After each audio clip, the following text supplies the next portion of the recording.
बस आपको चार्ट पर अजीब सी कैंडल देखना है जिस पर आपको यकीन करना मुश्किल हो कि इतनी बड़ी कैंडल अचानक से कैसे बन गई। और अब आपको इस कैंडल से पहली वाली कैंडल का हाई और इससे तीसरी कैंडल का लो एक रेक्टेंगल से मार्क करना है। बस आपको मिल गया एक परफेक्ट फेयर वैल्यू गैप, जिसे हम शॉर्टकट में एफवीजी कहते हैं।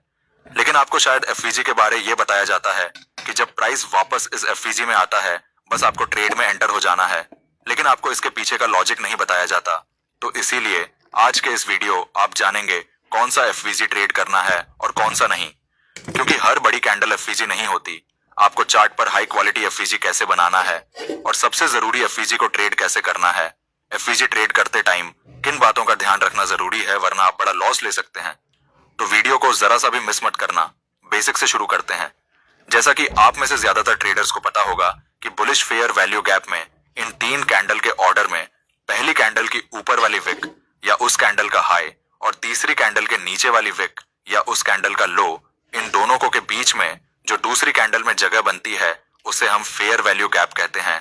इसी तरह बेरिश फेयर वैल्यू गैप में पहली कैंडल की नीचे वाली विक या लो और तीसरी कैंडल के ऊपर वाली विक या हाई, इन दोनों के बीच में जो जगह बनती है तो ये हमारा बेरिश फेयर वैल्यू गैप होता है।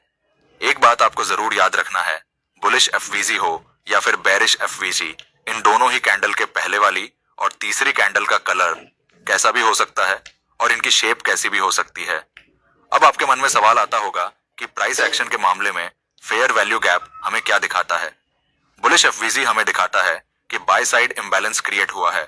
इसका मतलब है कि यहाँ पर सेलर्स से ज्यादा बायर्स स्ट्रांग हैं, जिस वजह से इस जगह एक मजबूत बाइंग प्रेशर है, क्योंकि अक्सर इस जगह पर इंस्टीट्यूशंस के बड़े ऑर्डर्स लगे होते हैं। इससे मार्केट में इनएफिशिएंसी मूव क्रिएट होते हैं और इस वजह से प्राइस इस फेयर वैल्यू गैप एरिया में वापस आता है इस गैप को फील करने के लिए। और यही सेम कंसेप्ट हमें बेरिश एफवीजी में भी देखने को मिलता है। एक स्मार्ट मनी ट्रेडर के तौर पर जब हम प्राइस चार्ट खोलते हैं तो फेयर वैल्यू गैप को पहचानना उन पहली चीजों में से एक है जो हम करते हैं। अब आप सोचते होंगे कि हमें उन्हें चार्ट पर मार्क करने की जरूरत ही क्यों है, क्योंकि फेयर वैल्यू गैप हमें स्मार्ट मनी के फुटप्रिंट दिखता है, जिससे हमें यह पता चलता है कि बड़े खिलाड़ी मार्केट में कहां एंटर हो रहे हैं और अपना पैसा किस जगह डाल रहे हैं और वे प्राइस को किस जगह से मजबूती के साथ पुश करने वाले हैं। जब प्राइस इन गैप को फील करने के लिए वापस आता है तो हमें जब भी ऐसे रिएक्शन देखने को मिलते हैं जिससे हमें ट्रेडिंग का एक अच्छा मौका मिल सकता है। ये निफ्टी का 15 मिनट का टाइम फ्रेम चार्ट है। मार्केट अभी अप ट्रेंड में है। इस जगह आप इस बड़ी कैंडल में बुलिश एफवीजी देखेंगे और जब प्राइस इस बड़ी कैंडल में एफवीजी को फील करने वापस आया तो आप देख सकते हैं प्राइस कितनी तेजी से ऊपर गया।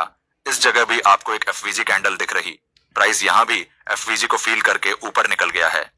ऐसे ही इस चार्ट में आप बेरिश एफवीजी को देखेंगे जहां से प्राइस रिजेक्ट हुआ है। इस कॉन्सेप्ट की सबसे अच्छी बात यह है कि हम इसे सभी टाइम फ्रेम पर अप्लाई कर सकते हैं।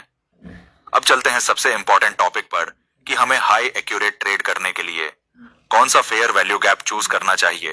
ये निफ्टी का 15 मिनट का टाइम फ्रेम चार्ट है। आप इस मेथड को 5 मिनट टाइम फ्रेम पर भी अप्लाई कर सकते हैं।